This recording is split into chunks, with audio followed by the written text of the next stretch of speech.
I've had a lot of people in my life who've really been rooting for me, and I've helped them through some hard times too. As long as you've got people who care about you and people you care about, you're going to be good. Michael, when he got in the marching band, they were trying to figure out what instrument he should play. And he loved percussion. And as it wound up, because he was only going to school every other day, they let him play the great big cymbal that weighs, I don't know, 8-10 pounds. And you could hear him play during the Star-Spangled Banner. In concert band, he always sat back with the percussion, and he always had something to play.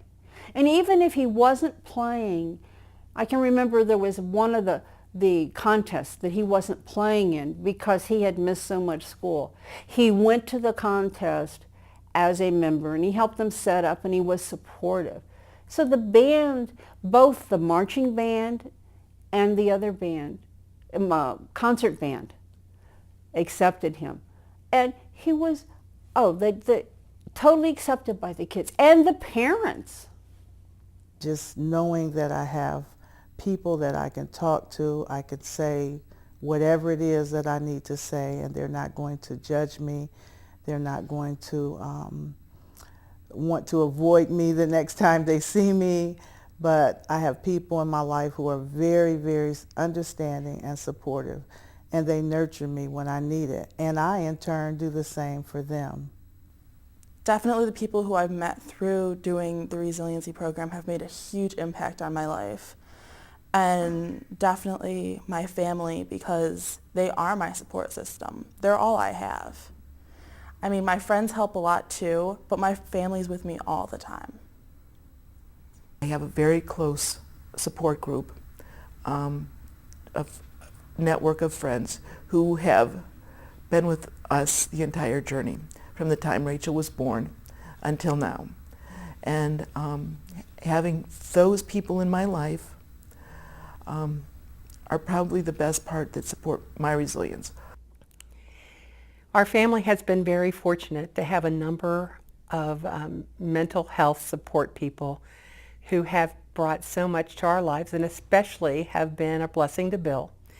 And all of those people liked him, and they let him know that he was likable and lovable. Even when he had challenging moments, they liked him, and they could point out those things that were his gifts in the midst of a meltdown. And that was so amazing, because he could come back and regroup and know that they would still see him in a positive light.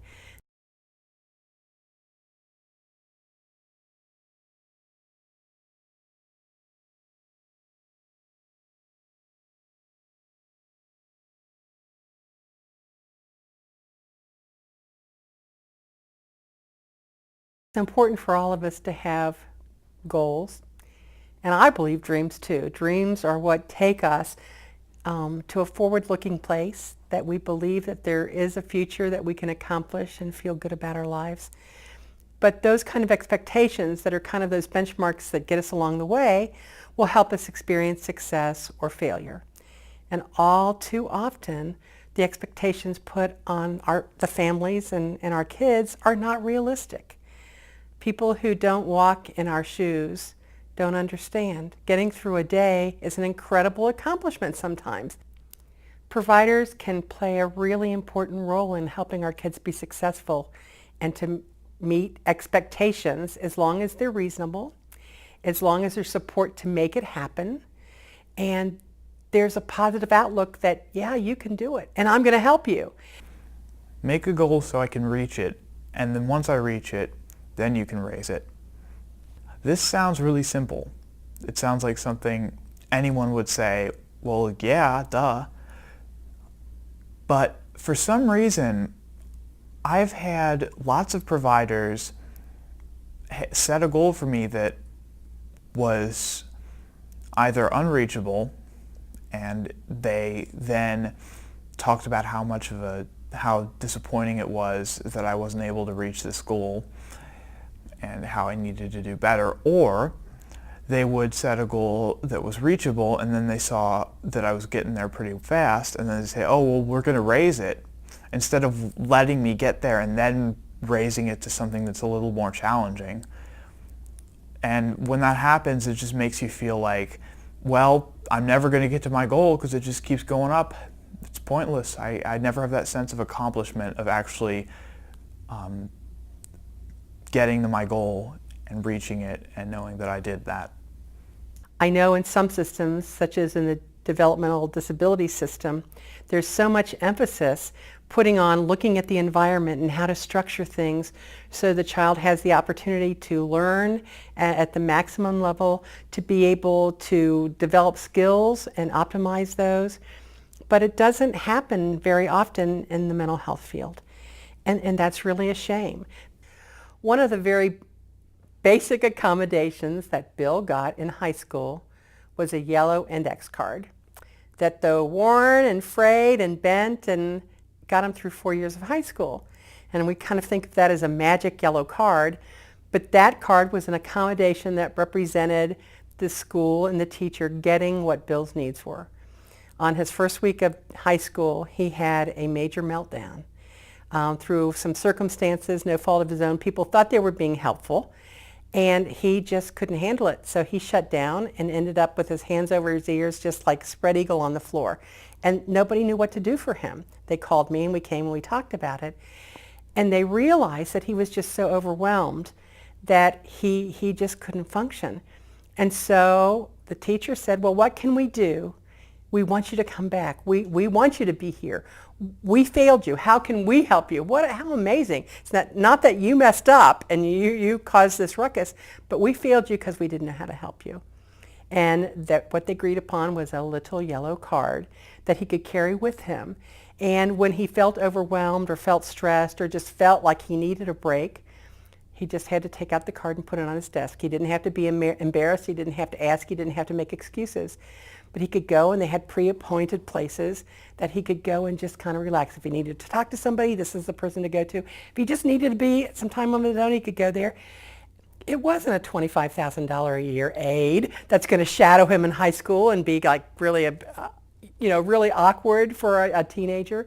It was a little discreet yellow card, and they allowed him to use it, which was a way for him to develop his own coping skills and to understand himself and his triggers.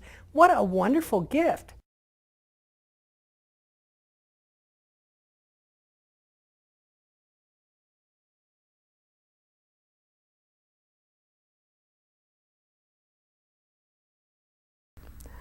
We're very involved in giving back in our community. And I think by giving back to other people, it's made us feel as though we can help other people. We're not the bottom of the barrel, so to speak. Being part of the Leadership Task Force of Resiliency has helped me become more resilient, because I am trying to make other people with other mental illnesses become more resilient. With the trainings and everything, I just try to help out any way I can, whether it's packing or unpacking or doing the projections or anything like that. I just try to be as helpful as I can. Being part of the resiliency group is important to me because I actually feel like I'm making a difference. I feel that I'm changing the way that people think about what youth and young adults are capable of, and I think it's really important, and it feels really good.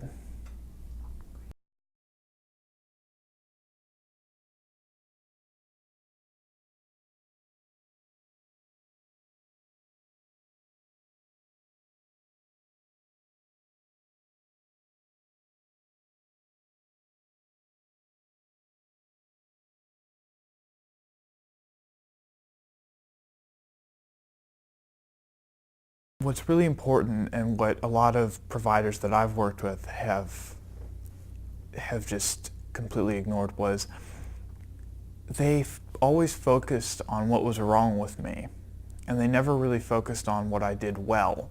services shouldn't be based around your faults. They should be based around what you're good at and what you enjoy. I liked horses. I was always called, everybody that I worked with around horses always called me a horse whisperer, because I could always tell when a horse was either hurt, sick, or just not feeling right.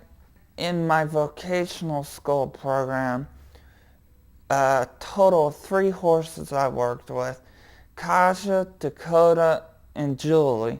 The way I interact with horses, even Mr. Peters, my instructor, first time he met me for our interview to see if I would be good with the program, he said 99% of the time he found me in the stall with the horse he just had a foal with. And he could never get me out of there. There's so much you can do to help your kid, but I think finding that one thing that really will help him the most. I know for Peter, his video games have been the key to his resiliency, because he's so about video games. And his mom realizes that and goes out and spends the money for video games. And for me, it's music. And for Billy, it's horseback riding.